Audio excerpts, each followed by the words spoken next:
నమస్తే. శ్రీ గురుభ్యో నమః. శ్రీమాత్రే నమః. ప్రేక్షకులందరికీ శ్రీ క్రోధినామ సంవత్సర శుభాకాంక్షలు. కొత్త సంవత్సరం తెలుగువారికి, ముఖ్యంగా హిందువులకి కొత్త సంవత్సరం అనగానే మనకి ఆనందోత్సాహాలతో, కొత్త ఆశలతో, పొంగొత్త ఊహలతో ఈ సంవత్సర కాలం అంతా మనం ఎలా ఉండాలి, ఎలా ఉంటే బాగుంటుంది అని ఆశలన్నీ కూడా ఒకచోట కుప్పబోసి ఆ ఆశలకి అనుగుణంగా మన ఆశయాలు ఉండాలని కోరుకునేటువంటిదే ఉగాది. ఉగాది అనగానే మనకి ముఖ్యంగా గుర్తొచ్చేటిది పంచాంగ శ్రవణం.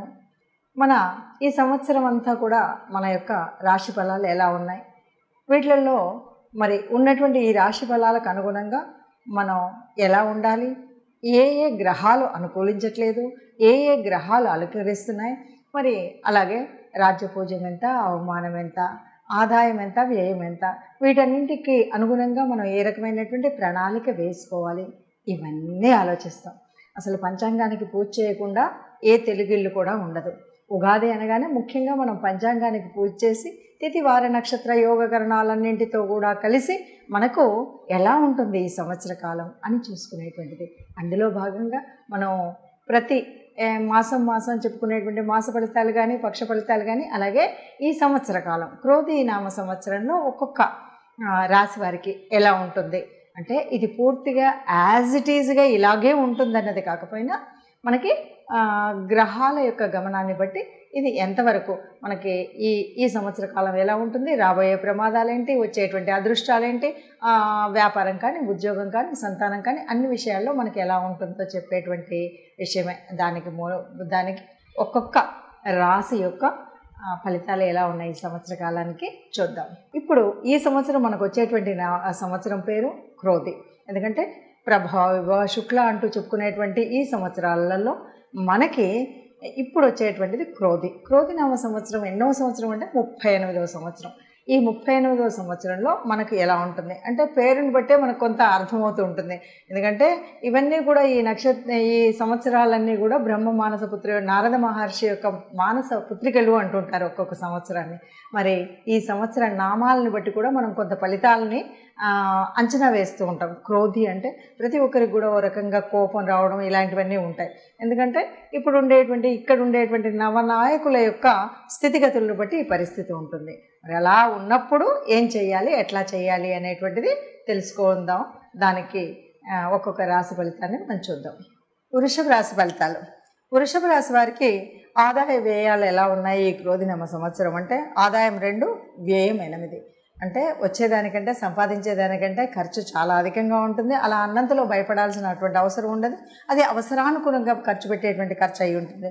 రాజ్యపూజ్యం 7, అవమానం 3. కాబట్టి అందరూ కూడా అభిమానించేటువంటి వాళ్ళే ఎక్కువగా ఉంటారు. ముఖ్యంగా ఈ రాశి వారికి కనుక చూస్తే మే 1 నుండి సంవత్సరాంతం వరకు కూడా జన్మరాశిలో గురుడు రజితమూర్తిగా ఉన్నాడు. శనిశ్చరుడు సంవత్సరం అంతా కూడా రాజ్యస్థానంలో తామ్రమూర్తిగా ఉన్నాడు. రాహుకేతువులు సంవత్సరారంభం నుండి సంవత్సరాంతం వరకు ఏకాదశ, పంచమ స్థానాల్లో ఉన్నారు. ఇక వీళ్ళు కూడా సువర్ణమూర్తులుగా ఉన్నటువంటి వారు.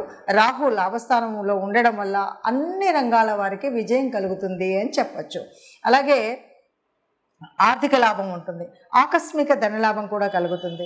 దశమ శని ఆత్మస్థైర్యాన్ని ఇస్తాడు. ఏదైనా నేను చేయగలుగుతాను అనేటువంటి ఒక గొప్పనైనటువంటి స్థైర్యం మీకు వస్తుంది. అలాగే నూతన వ్యాపారాలు చేస్తారు. అలాగే కృషికి తగినటువంటి ఫలితం కూడా పొందుతారు. ఇక వృషభ రాశిలోనికి గురు సంచారం వీరికి ఆశావాద దృక్పథంతో పాటు నూతన జీవితాన్ని ప్రసాదిస్తుందనే చెప్పొచ్చు. గురు సంచారం వీరికి రకరకాలైనటువంటి అన్ని విషయాల్లో కూడా అంటే కొత్త జీవితాన్ని ఇవ్వడం, వ్యవసాయ రంగంలో ఉన్నటువంటి వారికి చక్కటి ఫలితాలు, అత్యున్నతమైనటువంటి ఫలితాలు రావడం, కొత్త రకమైనటువంటి పంటలు పండించి వాటి నుండి ఆదాయం పొందడం, అనుకున్న ఆశయంపై సాధించడానికి ప్రయత్నిస్తే తప్పనిసరిగా చాలా అంటే పట్టింది బంగారం అంటారు కదా, అలా అవుతుంది.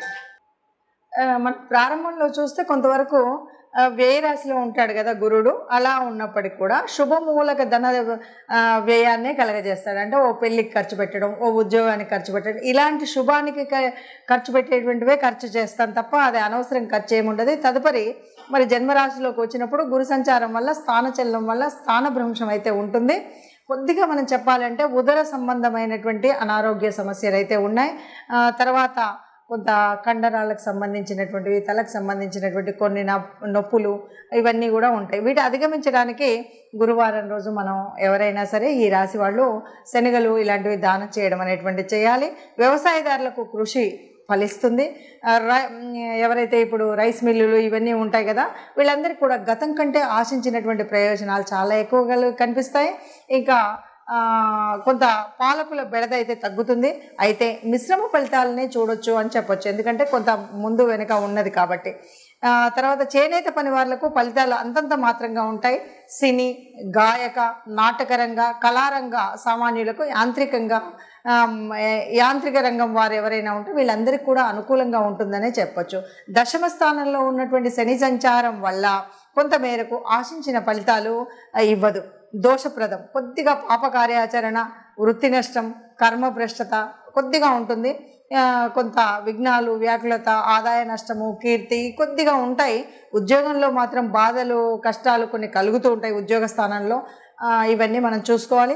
ఏకాదశ స్థానంలో రాహు మరియు తృతీయ స్థానంలో కేతు ఉండడం వల్ల మీ ఆదాయపు వనరులపై ప్రత్యక్ష ప్రభావం చూపడుతుంది. దీర్ఘాయుర్దాయంతో పాటు శక్తివంతంగా అన్ని రంగాల్లో రాణించేట్లు చేస్తుంది. జీవితంలో సంపద మరియు శ్రేయస్సు ఈ రెండు కలిపి ఉంటాయి.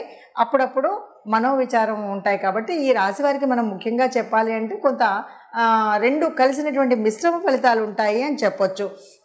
సోదరుల గురించి కొంత చింత కలుగుతుంది.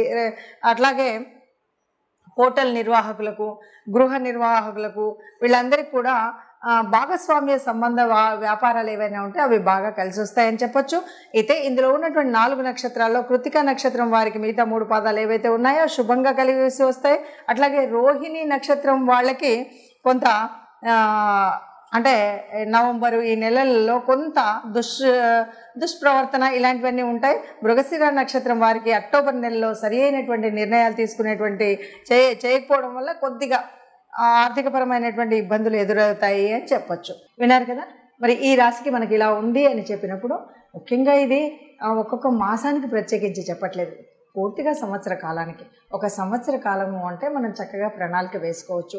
ఏ వ్యవహారంలో ఏ గ్రహాన్ని అనుకూలిస్తుంది, ఏ గ్రహం అనుకూలించట్లేదని చూసుకోవడమే కాకుండా సంవత్సర నామంలోనే క్రోధి అని ఉంది కాబట్టి మనల్ని మనం మానసికంగా కొంత ప్రశాంతతతో, కొంత ఓపికతో, కొంత మనం ఆలోచనని సరిగ్గా వేసుకొని అంచనా వేసుకొని ఒక్కొక్క అడుగు ముందుకు వేసినట్లయితే ఏ కష్టం రాకుండా ఈ సంవత్సర కాలం అంతా సుఖంగా సంతోషంగా ఉంటాం. ముఖ్యంగా మనం ఆశించేది ఏంటి అంటే అందరం కూడా సంతోషంగా ఉండాలి, అందరం కూడా ఆనందంగా ఉండాలి, అందరికీ అన్ని ఉత్సాహంగా చైతన్యంతో కూడినటువంటి పనులే జరగాలి. అందుకే మనం కొత్త సంవత్సరం అనగానే నవనవలాడుతున్నటువంటి ఆ చైతన్యం అంతా కూడా ప్రకృతిలో అంతా కూడా పరవశించి కొత్త చైతన్యాన్ని, కొత్తదనాన్ని, కొంగొత్త ఊహలతోటి కనిపించేటువంటి ఒక ప్రకృతి తత్వాన్ని మనం ప్రేమిస్తాం, ప్రకృతి తత్వాన్ని పూజిస్తాం. ఆ ప్రకృతి తత్వాన్ని పూజించేటువంటి మనకు, ప్రకృతిలో పరమాత్మ ఉందని చెప్పేటువంటి మనకు గ్రహాల యొక్క అనుగ్రహం కలగడం కోసం చేసేటువంటి పూజా విధానం ఉంటుంది. అందుకే మనం పంచాంగాన్ని పూజించాము. అందులో ఉన్నటువంటి పరమాత్మ తత్వాన్ని తెలుసుకుని గ్రహాల అనుకూలత కోసం మనం ఏ ఏ గ్రహాలు అనుకూలించట్లేదో దానికి అనుకూలంగా మనం గ్రహశాంతి కానీ ఆ గ్రహాలకు సంబంధించినటువంటి స్తోత్రాలు కానీ చదువుకుంటూ ఉంటే సుఖంగా ఉంటామని చెప్తూ సర్వే జనా సుఖినో భవంతు. నమస్తే.